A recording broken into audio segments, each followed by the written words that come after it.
Ooh, what's this button? Do not disturb.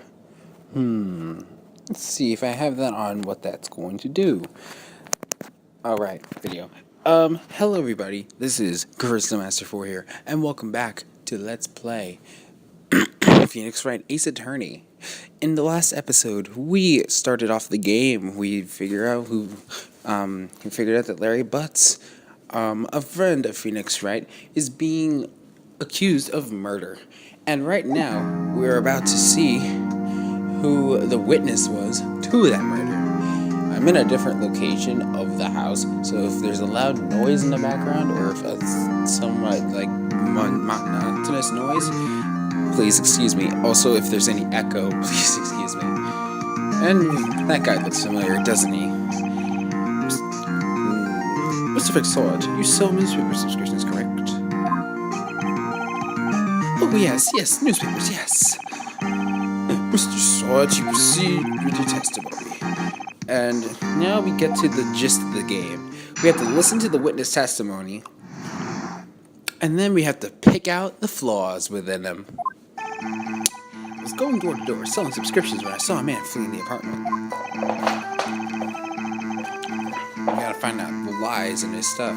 I thought he must be in a hurry because he left the door half open behind him. Thinking it was strange, I looked inside the apartment. I saw her lying there, a woman not moving, dead. I recoiled and found myself unable to go inside. I thought to call the police immediately. However, the phone in her apartment wasn't working. I went to a nearby park and found a public phone. I remember the time exactly. It was 1 p.m. The man who ran was without a doubt the defendant sitting right over there. Well, since we have he has a clear alibi, it looks like, so I don't know. He seems legit to me.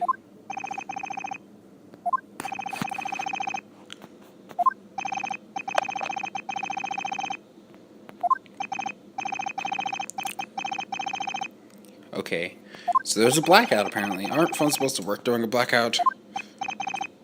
Yes, Your Honor. However, some cordless phones do not function normally. The phone that Mr. Sawhit used was one of those phones.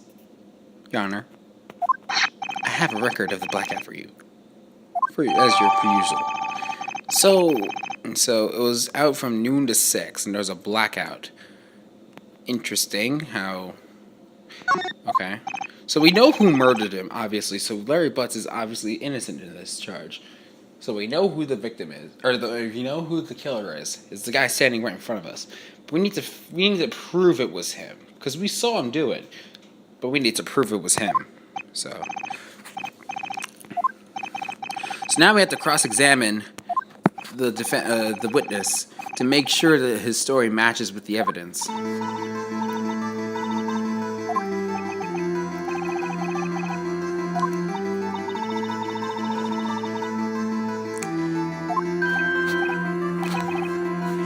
Yes, he was lying, of course. Seriously, dude. Oh, actually, this is sort of dramatic irony. Yeah. Oh, dramatic irony. That one thing that was never, ever talked about in school, then the day you learn it. So, yeah. How do you prove that he's not? You hold the key, it's in the evidence.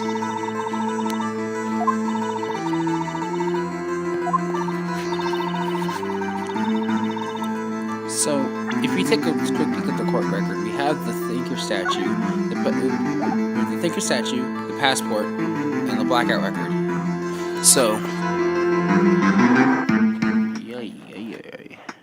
So we have the statue, we have the passport, and we have the blackout record. Just pointing it out. Presented a criminal witness's face. Okay.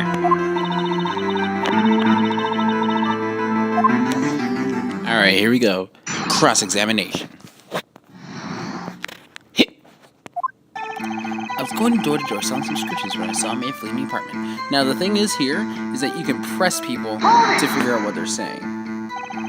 Isn't a man leaving an apartment a common sight? I find it odd you would take notice of him. This is basically to get more information out of him if needed. Or, I don't know, he just seems strange to me, that's all. Like he was mad and yet frightened at the same time. Just like a criminal fleeing from a scene of a crime. The defense requires a okay, conjecture. Of course, what the witness means is that the man he saw looks suspicious. So what happened next? I'm not going to press all this because I already know what's to press. I mean, you have to present the evidence. You don't have to press, but I'd rather press just to get an idea.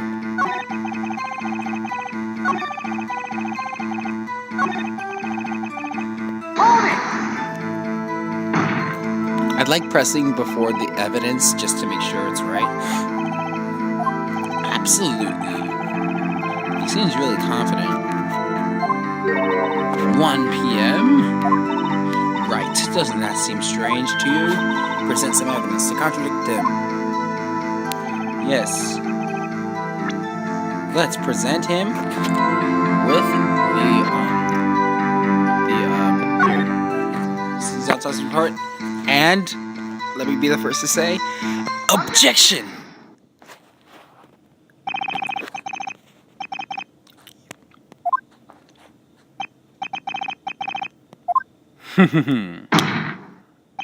Frankly, I find that hard to believe.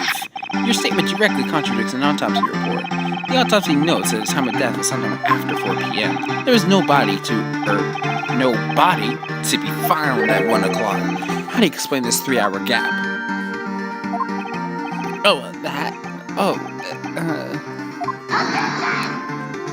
Objection! This is trivial. The witness knew at the time. I just like to think that he just has like a really calm, suave voice and he has noise. Why are you so certain you found the body at 1 p.m.? Gee, that's a really good question. Good job, Mr. Wright. You put him on the spot. That's all you have to do. Calling out the contradictions. That's the meat of the game. Although I love it, so it seems like a very simple thing that they could obviously have done in a very mundane way. But ignoring that, we're gonna have this guy commit perjury and get away with it for some reason. And now we're gonna listen to the testimony again. Actually, quickly, I'm gonna stop just to see how long the recording's gone for, because last time I had here, someone called and then the recording ended, so I kind of want to just make sure things stay cool. So be right back.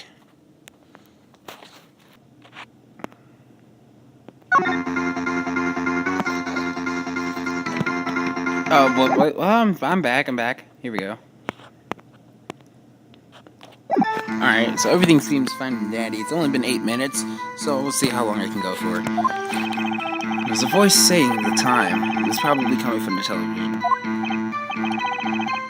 But it was 3 hours off, wasn't it? I guess the victim must have been watching a video of a tape program. That's why I thought it was 1 p.m. Terribly sorry about the misunderstanding.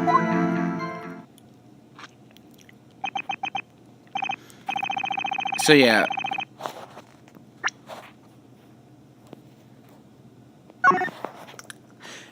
This clearly points out a contradiction. How can the television have been on if there's no electricity to the building?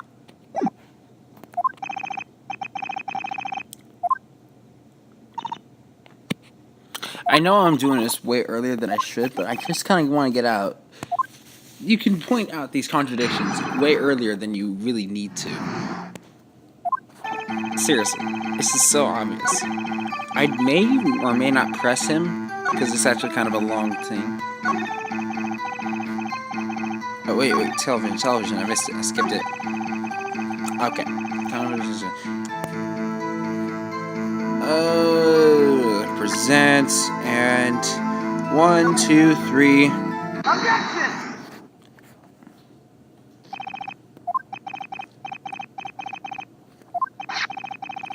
Here we go. Record proves it. Here we go. Here we go. You couldn't have heard it. The television or... Oh, there we go. There's that glitch in the audio.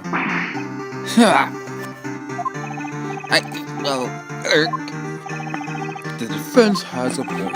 Do you have an explanation for this, Mr. Sawhit? No, I find it quite puzzling myself. Quite. Wait. I remember now. Mr. Sawhit, the court would prefer to hear an accurate testimony from the very beginning. Although, even though this is a murder trial, I will account for perjury twice in a row. But the third time, no. I won't allow it any further.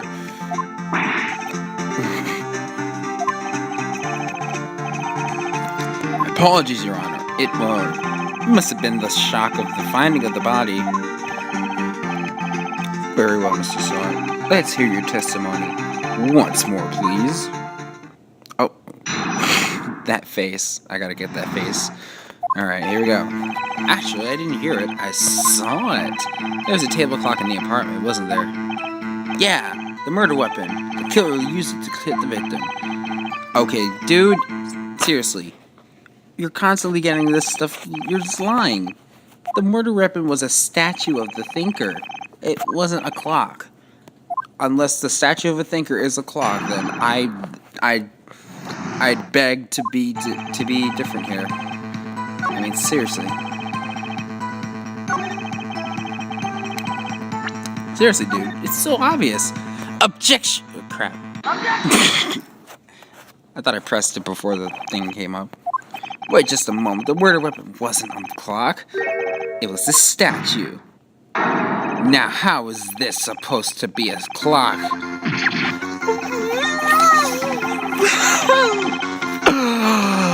Oh my god, I love this song.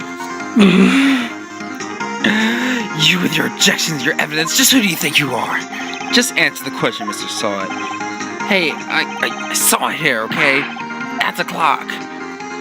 Your Honor, if I may. Yes, Mr. Payne. As the witness stated, this is indeed a clock. The neck is a switch, you just tilt it, and it says the time out as it doesn't look like a clock. I submitted it as a statue. My apologies, I must say sorry. I see. So the murder weapon was a table clock after all. Well, Mr. Wright, it appears that the witness's testimony is correct. This is a clock. Do you have any problems now? Yes, I do, because there is still a 3-hour gap in it. Or that too, that could be a thing. I love the song, it's called Cornered. It's a catchy song in Phoenix, Wright. Clearly a contradiction. The witness knew it was a clock because he went to the apartment. You're lying. No. You were inside the apartment the day of the murder. Oh yeah, prove it. Prove I went in there. I'll do better than that. I could prove you're the one who killed her. You struck with the clock, and the shock of the blow triggered the clock's voice. That's the sound that you heard. Order in the court. Intriguing. Please continue, Mr. Wright. Yes, Your Honor. Gladly. Mr. Sawhit, the sound must have left quite an impression on you. Understandable, since the murder weapon spoke just as you hit the victim. That voice was burned into your mind. That's why you were so certain about the time. What's the meaning of this? This is all baseless conjecture. Baseless? Just look at the witness's face. Would the witness care to elaborate? Do you strike the victim with the clock? Never. Look, the clock, I heard, no, I mean, I saw,